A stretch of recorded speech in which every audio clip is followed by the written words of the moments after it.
Hey Fingsters, welcome back. We are in the final stage of our data pre-processing section, and in this video we are going to have an overview of feature scaling. So let us answer 3 questions relating to feature scaling. The first question, what is feature scaling? Feature scaling is the technique to standardize or normalize the independent variables or features of the data set in a specific range. Now let's answer the second question, why do we need feature scaling? Feature scaling allows us to scale the variables in a specific range so that a particular variable does not dominate another variable. That's the reason we need to use feature scaling. Now along with this, there's another question that we need to answer. When do we use feature scaling?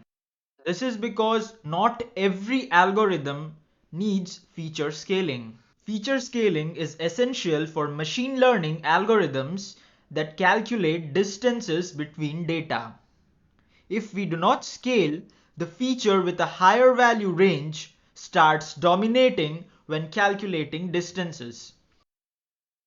Now let's have a look at the third question. How do we implement feature scaling? Feature scaling can be implemented in 2 ways. So let's have a look at them. The first way is known as standardization, while the second way is known as normalization. Now I will separately dedicate another lesson for standardization and normalization.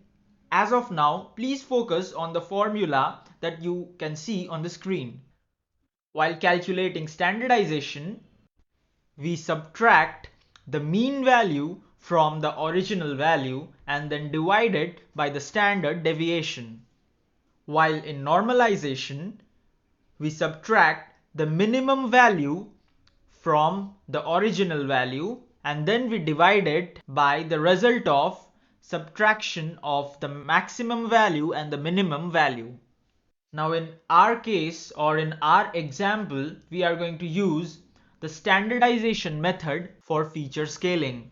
Now please note, as I mentioned before, feature scaling is not necessary in every case. These are only necessary in machine learning algorithms that calculate distances between data. Normalization is good for data distribution when it does not follow a Gaussian distribution. For example, algorithms that don't assume any distribution of data like the k-nearest neighbors and neural networks. Whereas standardization is helpful in scenarios where the data distribution follows a Gaussian distribution. However, this is not a compulsory rule. Also, unlike normalization, standardization has no bounding range. So even if the data has outliers, standardization will not affect them. That is also the reason that I have selected standardization for demonstrating feature scaling with our example. Now let us move on to our coding window and see how we can apply feature scaling with the help of the standardization technique. Okay, so we have our coding window and now we need the help of a class known as standard scaler, which is a part of the pre-processing module of the scikit-learn library. So let us quickly import that from scikit-learn.preprocessing import standard scaler. Okay, now our next task is to create an object of this standard scaler class. So I'll call it SC and then standard scaler. Okay, so we have our standard scaler object. And now it's time to apply standardization using this object on our matrix of features. Now if you remember from the last video, we have splitted our matrix of features into 2 sets, x_train and x_test. So we are going to apply standardization upon x_train. So to do that, let us first have a look at our data frame as of now. Now this brings us to a very important question. Do we actually apply standardization on the dummy variables or the encoded dummy variables? Now the answer to this is you do not need to scale the encoded dummy variables. This is because they are already on the same scale with a minimum of 0 and a maximum of 1. That is, they are already within the range of 1. Thus, there's no point standardizing your dummy variables as they are already normalized. So the columns that you need to standardize are age and salary. Now, in order to standardize age and the salary column, we need to know their indexes. So if you have a look, then this is the 0th index, this is the first column, this is the second column, and this is the third column. So we are going to apply standardization on columns starting from the index 3, and then we move on to the salary column, which happens to be at the 4th index. So let us quickly apply that.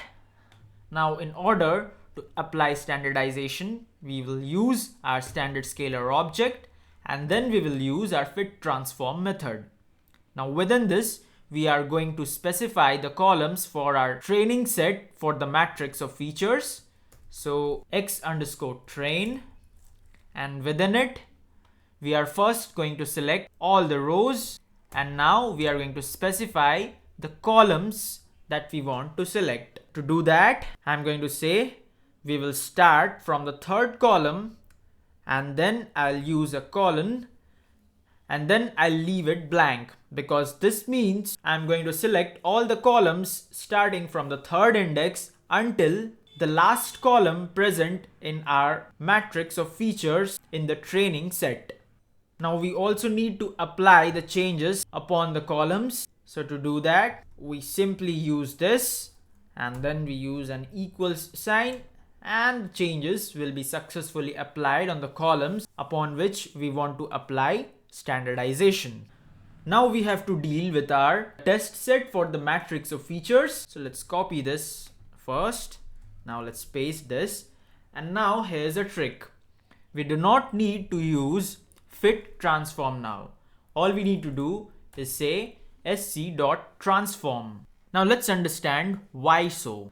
We use the fit transform method on the training data so that we learn the parameters of scaling on the training data, and at the same time we scale the training data, while we only use the transform method on test data because we use the scaling parameters which are already learned on the training data, and then we use it to scale the test data as well. So that's why we are simply going to use the transform method here, and this should do the job for us. So let's make the necessary change here, x underscore test, and then x underscore test. Okay, so I hope it was clear to you why we use the transform method on the test set and why we use the fit transform method on the training set. Now let's use a few print statements to verify the output. Okay, so we are going to print x underscore train and x underscore test to verify the values for our training set and the test set, or to verify the standardized values for x underscore train and x underscore test. Let's execute our code, and there we go. As you can see, we have successfully applied standardization upon the age column and the salary column, while the encoded dummy variables are unchanged because we didn't apply standardization upon them.